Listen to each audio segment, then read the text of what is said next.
Amin. Sebelum duduk kasih high five toes kiri kananmu ya. Yes. Kalau ada yang masih takut pakai tangan, pakai kaki masih boleh juga. Ya. Shalom. Selamat pagi semuanya. Senang berjumpa dengan Bapak Ibu semua. Seperti biasa KU2 jam 10 padat merayap. Judul daripada firman Tuhan pagi hari ini saya beri judul Called, Chosen, dan Set Apart. Terpanggil, terpilih, dan terpisah. Bulan Januari bagi Bapak Ibu yang jemaat di GBI Rock, kita akan sama-sama mengetahui bahwa dalam satu bulan ini Januari kita banyak berbicara mengenai the chosen generation. Dan minggu ini kita juga berbicara hal yang sama yang diambil dari 1 Petrus 2 ayat yang ke-9. Jadi judul daripada firman Tuhan pagi hari ini saya beri judul terpanggil, terpilih, dan terpisah atau dipisahkan. Saya akan mulai dari ayat nats kita dalam 1 Petrus 2 ayat 9 dan ayat 10. Ya, jadi kalau Bapak Ibu di rumah ada kalender GBI Rock, nah Bapak Ibu bisa lihat di kalender GBI Rock Bapak Ibu bulan Januari itu pasti muncul ayat tadi 1 Petrus 2 ayat 9 dan 10. Saya bacakan. Apakah saudara siap menerima firman Tuhan? Oke. Tetapi kamulah bangsa yang terpilih, chosen, ya. Imamat yang rajani, bangsa yang kudus. Nah, saya tebelin huruf kata kudus di sana karena kata kudus artinya terpisah. Atau yang tadi Bapak Gembala katakan di dalam suara gembala, holy nation, bangsa yang kudus. Umat kepunyaan Allah sendiri. Ya, katakan kepunyaan Allah. Oke, supaya kamu memberitakan perbuatan-perbuatan yang besar dari Dia, dari Tuhan, yang telah, ada kata telah, sudah memanggil kita, called, ya, memanggil kita keluar, call out. Keluar dari mana? Dari gelap kepada terangnya yang ajaib. Kata gelap dan terang di sini bukan mengenai lokasi atau tempat di mana saudara tinggal. Setuju? Karena kasihan yang belum masuk PLN-nya Pak. Tempatnya pasti gelap. Jadi di sini bukan secara fisik gelap, tidak ada terang penerangan, alat penerangan ini. Tetapi gelap di dalam hati manusia. Ayat 10. Kamu yang dahulu bukan apa? Umat Allah, tetapi yang sekarang telah menjadi umatnya. Dulu tidak diapa? Kasihani, tetapi yang sekarang telah beroleh apa? Belas kasihan. Ayat 10 ini baik sekali buat kita semua orang Kristen. Supaya kita jangan sombong, jangan megahkan diri karena kita umat pilihan. Betul? Betul? Kadang-kadang kita suka kebablasan. Apalagi ayat 9 bilang, wih imamat yang rajani. Raja Pak. Ayo sembah. Ayat 10 bilang, ingat dahulu kamu bukan umat Allah.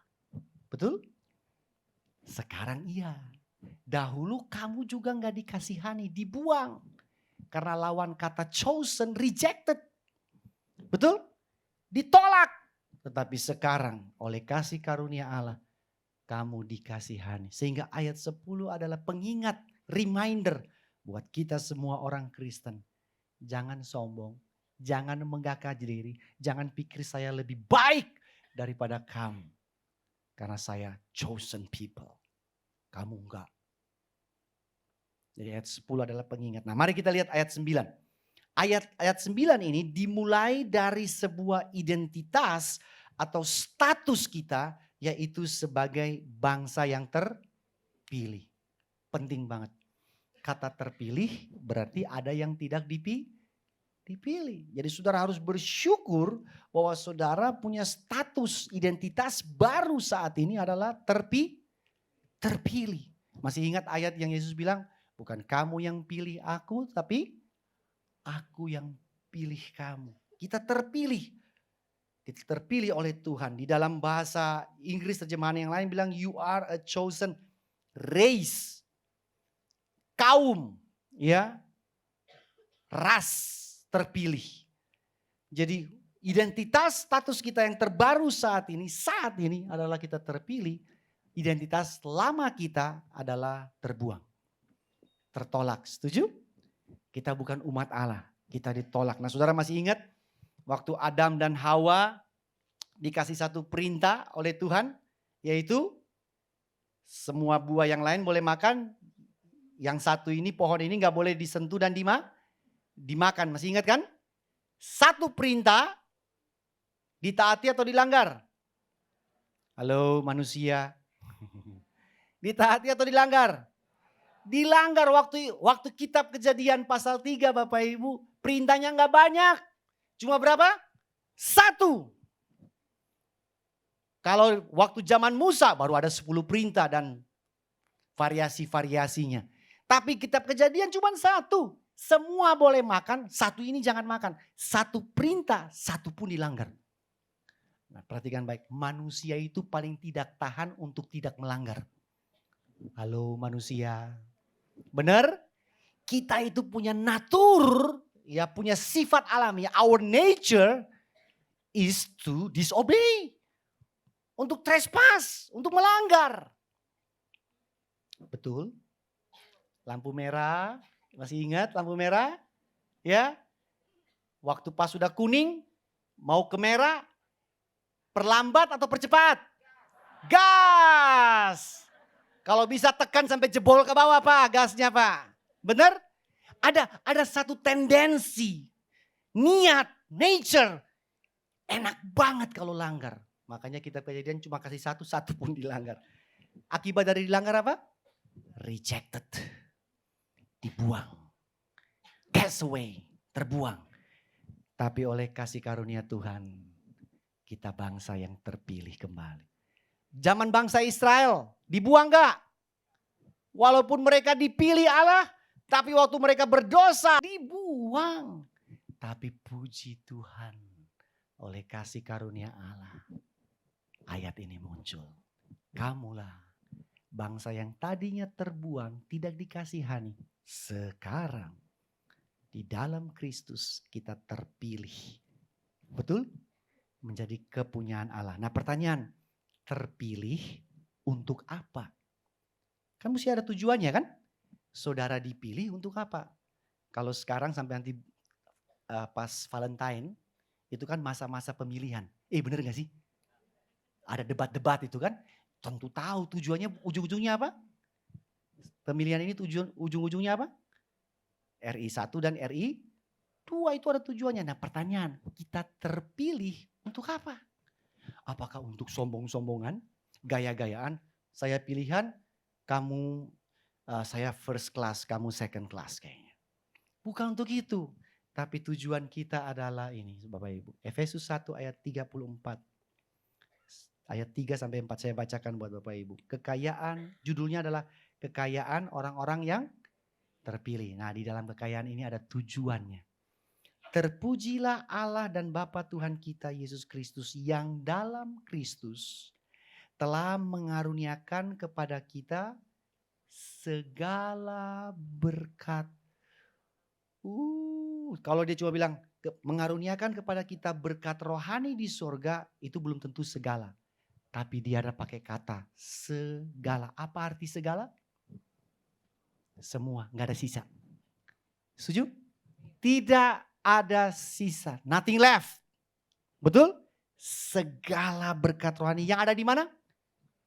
Orang Kristen, berkatmu yang segala itu bukan ada di bumi. Tapi ada di sorga. Ayat 4. Sebab di dalam dia, dalam siapa? Kristus, di dalam Yesus. Allah telah memilih kita sebelum orang tua kita lahir. Benar gak sih? Dunia aja belum ada. Udah Tuhan pilih kita. Nah, tujuannya muncul. Kenapa dia pilih kita? Baca sama-sama 1, 2, 3. Supaya kita kudus dan tak bercacat di hadapannya. Saya tidak menentang orang jadi kaya. Saya juga pengen jadi kaya. Karena miskin gak enak. Pura-pura gak tahu. Setuju? Tapi menurut ayat ini Efesus bilang, tujuan saudara dan saya dipilih bukan untuk jadi kaya, tetapi untuk jadi kudus dan tak bercacat. Amin. Apa gunanya saudara punya seisi dunia ini, tapi saudara tidak kudus dan bercacat? Halo? Halo? Betul? Apa gunanya saudara kaya tetapi saudara unholy? Saudara enggak kudus dan saudara bercacat. Karena tujuan Allah memilih kita adalah untuk menjadi kudus bagi Dia. Ada dua contoh saya ambil dari perjanjian lama mengenai bangsa Israel yang dipilih dan dikuduskan Allah bagi Tuhan. Oke? Ulangan 7 ayat 6 dan Ulangan 14 ayat 2. Saudara bisa lihat back to back dua ayat ini. Bahwa ayat ini mirip banget, pasalnya berbeda dalam buku yang sama ya kitab Ulangan. Sebab engkaulah ayat 7 ayat 6. Sebab engkaulah umat yang kudus bagi Tuhan Allahmu. Engkau yang apa? Dipilih oleh Tuhan Allahmu. Nah, dari segala bangsa. Ulangan 14 ayat 2 sama juga isinya. Dipilih oleh Tuhan untuk jadi kesayangannya dari segala bangsa.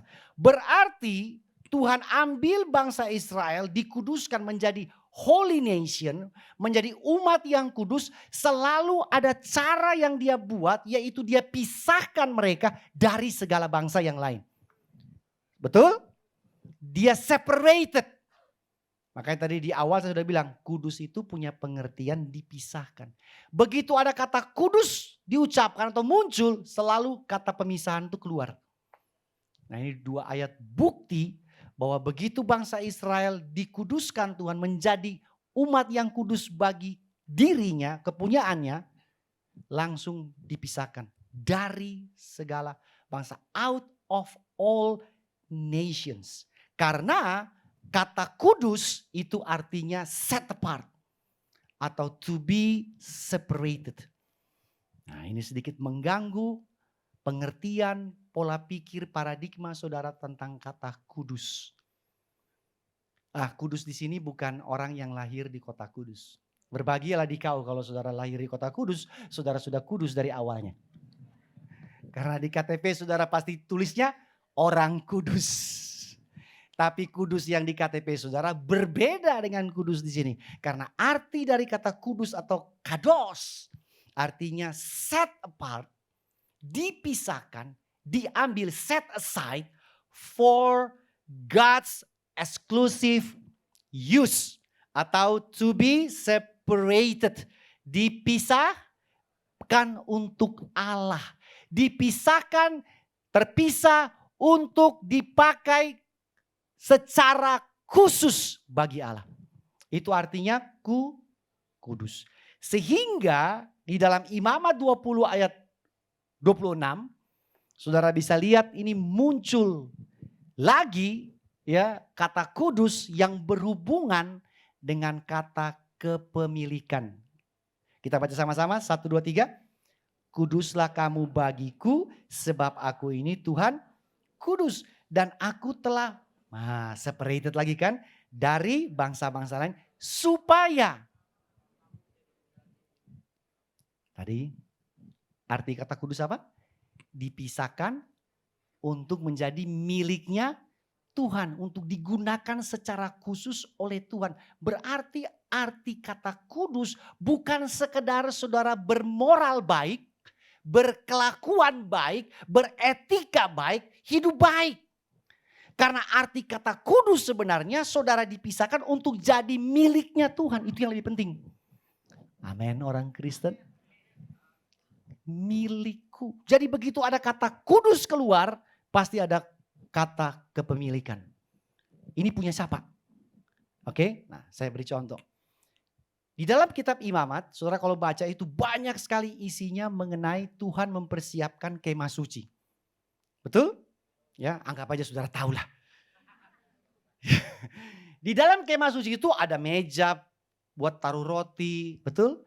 Ada baskom untuk pembasuhan kaki, ada kandil lilin segala macam. Nah saudara perhatikan, semua meja baskom dan alat-alat yang ada di kemah suci itu sebenarnya sama persis dengan meja yang ada di rumah bangsa-bangsa Israel. Di rumah masing-masing. Ya, tidak ada bedanya bahwa meja di dalam kemah suci itu lebih bagus, kayunya dari sorga. Ya, pohonnya dari sorga kita tebang, kita bikin. Pohonnya pohon yang sama, di hutan yang sama. Maksud saya begini, meja yang ada di dalam kemah suci dengan meja yang di luar kemah suci, meja yang persis sama. Jadi kalau saudara bilang bahwa kudus itu ada hubungannya dengan kelakuan baik, dengan bermoral baik, beretika baik, kita nggak ada bedanya dengan orang di luar sana. Benar nggak sih? Halo? Karena orang non-Kristen sometimes lebih bermoral daripada orang Kristen. Banyak yang bilang betul. Gemeter saya ini. Banyak orang Kristen, non-Kristen lebih sopan daripada orang Kristen. Ya betul. Banyak orang non-Kristen yang lebih beretika, lebih baik, lebih tulus, lebih jujur daripada orang Kristen. Nah, kudus betul berbicara mengenai perbuatan baik, perbuatan yang moral. Tapi kudus lebih daripada sekedar bermoral baik atau berkelakuan baik. Karena kudus berbicara mengenai siapa yang punya hidup saudara. Who own you? Saudara milik siapa? Karena meja yang ada di dalam kemah suci jelas. Meja ini tidak boleh diutak-atik. Tidak boleh dipegang sembarangan karena meja ini khusus milik Allah. Meja yang di luar, lu terserah deh. Lu mau banting, lu mau potong, lu mau bakar, terserah. Tapi yang di meja dalam ruang maha suci is holy. Kudus. Nah kudusnya kenapa? Karena itu miliknya Tuhan. Saudara, tepuk-tepuk pundak saudara. Pesek-pesek gini, ya, ompong-ompong gini, sipit-sipit gini, ini punya Tuhan. Amin. Jadi kudus bukan sekedar kelakuan baik, bukan sekedar perbuatan baik. Karena sering kita berkelakuan baik, bermoral baik, itu bukan karena untuk Tuhan, tapi untuk diri sendiri. Benar gak sih? Kenapa saudara taat peraturan lalu lintas? Jangan bilang untuk Tuhan, jangan bilang untuk Tuhan. Saya tahu persis, karena saya juga lakukan. Kita taat lalu lintas karena supaya uang saya nggak keluar Pak. Untuk bayar tilang. Untuk siapa itu? Diri sendiri. Setuju? Suami istri, ini contoh paling bagus sebenarnya suami istri. Suami istri, pria wanita, ya, suami dan istri. Saudara nggak selingkuh, kenapa sih? Jangan bilang, ya nanti Pak kalau tahu aja Pak, keluarga istri saya itu isinya preman semua keluarganya dia. Gua kalau selingkuh mati, gua langsung mati. Berarti saudara tidak selingkuh gara-gara takut mati. Takut dirajam batu oleh keluarga istri saudara. Saudara paham maksud saya? Saudara tidak selingkuh karena buat diri sendiri. Saudara takut konsekuensi. Setuju gak? Satu saat ada 2 orang ketangkap basah berselingkuh. Dalam gereja lagi. Katakan, ketangkap basah selingkuh. Ketahuan. Kan namanya ketangkap basah, bukan ketangkap kering. Ketangkap basah. Ketahuan. Dipanggil oleh majelisnya, disidang. Nangis-nangis. Ya Pak, kami sudah melakukan. Aduh, gimana Pak ya? Udah kita doakan ya. Tapi kalian harus buat komitmen, janji. This is the last time. Ini adalah terakhir kali yang boleh lakukan. Apalagi mereka pekerja di gereja. Apa kata dunia? Ya, udah melayani di gereja. Dua-duanya laki dan perempuan. Nangis-nangis didoakan oleh majelis. Kami selesaikan semua. Sudah selesai. Udah ya, kembali kepada pasangan masing-masing. Malamnya yang lakinya telepon yang perempuan. Halo, ya Mas, kenapa Mas? Mas, Saya mau kasih tahu Mas, kita udah ketahuan nih. Ya, kita udah ketahuan, majelis semua sudah tahu. Ya, ini makanya saya mau ngomong nih. Karena kita udah ketahuan, lain kali kita harus lebih berhati-hati. We must be careful next time. Ya, we cover up now. Kita sudah ketahuan sekarang. Ya, jadi lain kali kita harus lebih careful. Lebih detail tempatnya. Lebih tersembunyi tempat. Alamak. Nah, saudara lihat. Dia tidak melakukan sesuatu karena takut sesuatu.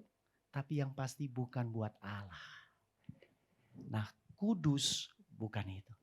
Kudus dimulai dari pertanyaan, siapa yang punya hidup saudara? Dari pengertian itulah, oh saya dipisahkan untuk jadi miliknya Tuhan. Nah kalau udah miliknya Tuhan, saudara harus berperilaku seperti apa? Saudara harus berbuat seperti apa? Karena saudara miliknya Tuhan. Amin. So, saya harus bayar pajak seperti apa? Yang orang kalau miliknya Tuhan bayar pajaknya gimana ya? Bukan karena nanti masuk penjara. Itu buat diri sendiri. Halo pembayar pajak. Kalau begitu ada satu orang saya lupa namanya siapa. Ada 3 hal yang paling tabu diomongin di gereja. Salah satunya pajak katanya. Jadi kalau begitu ngomong pajak semua jemaat diem. Apaan sih? Saudara sendirian di kamar dengan HP saudara. Saudara gak lihat macam-macam. Karena apa? Apa karena besok mau pelayanan. Makanya hari ini saya gak mau nonton film bokep. Karena besok mau pelayanan. Ngaco. Berarti itu saudara tidak berbuat dosa karena untuk diri sendiri. Kekudusan atau kudus, holiness dimulai dari who owns your life. Siapa pemilik hidup saudara. Poin kedua dari kata kudus. Yang pertama tadi Tuhan adalah yang memiliki hidup kita. Kita kepunyaannya Tuhan, itu arti kata kudus. Poin kedua adalah kekudusan punya pengertian digunakan secara khusus bagi Allah. Berarti setelah saudara tahu hidup saudara adalah milik Tuhan, selanjutnya next step adalah saya digunakan hanya bagi Allah. Saya digunakan used only for God's exclusive use. Oh kalau gitu Pak, besok Senin saya datang melamar jadi full time rame-rame di gereja. Bukan. Kalau semua jadi full time siapa jadi jemaat?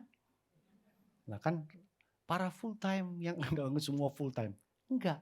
Saudara menjadi eksklusif God use di pos saudara masing-masing. Saudara jadi businessman yang kerja khusus bagi Allah. Saudara ibu rumah tangga yang kerja khusus digunakan bagi Allah. Saudara ada di mana? Di sekolah saudara belajar secara khusus digunakan bagi Allah. Motif terakhir saudara adalah bagi Tuhan. Kenapa demikian? Karena saya sudah dipisahkan menjadi miliknya Allah. Ada amin orang Kristen? Jadi mulai dari pertama bukan dari perbuatannya. Tapi siapa pemilik saudara? Baru setelah itu kita tahu, oh saya miliknya Allah, saya digunakan khusus sesuai dengan pemiliknya. Seperti yang tadi perabot di dalam kemah suci. Meja ini gak boleh sembarangan. Kenapa? Karena itu dikhususkan bagi Allah. Jadi semua saudara dan saya, even pendeta sekalipun, kita digunakan secara khusus bagi Allah. Tim Keller bilang begini, kekudusan adalah is an attitude of heart in which you look at God and you say, use me. Jadi kudus itu seperti saudara berdiri di hadapan Tuhan, lihat Tuhan, dan saudara bilang karena saya milikmu, dipisahkan, separated to be yours, makanya saya bisa bilang pakai saya. Karena saya sekarang menjadi perabotmu, menjadi alatmu. Alat di mana? Alat di rumah tangga, alat di bisnis, alat di perusahaan, menjadi karyawan. dan segala macam. Ada amin orang Kristen? Nah saudara bayangin, kalau yang namanya perabot atau alatnya Tuhan, apakah kita boleh hidup sembarangan? Enggak. Saudara abuse kepemilikan hidup saudara, betul? Kalau saudara hidup sembarangan.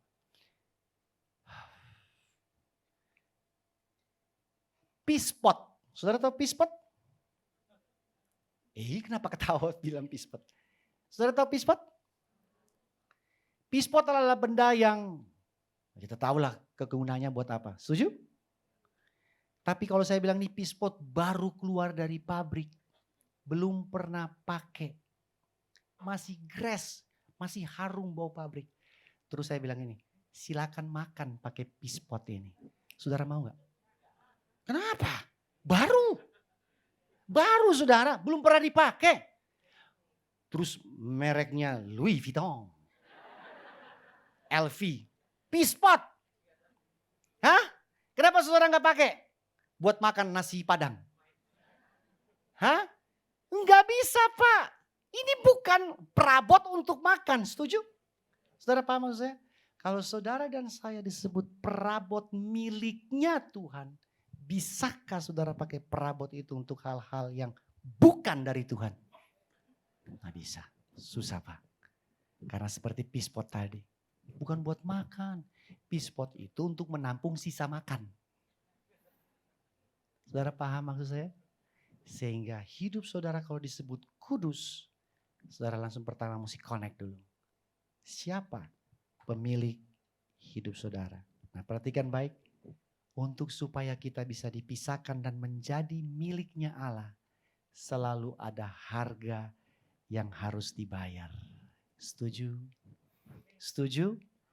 Adam Hawa jatuh dalam dosa, dibuang. Setuju?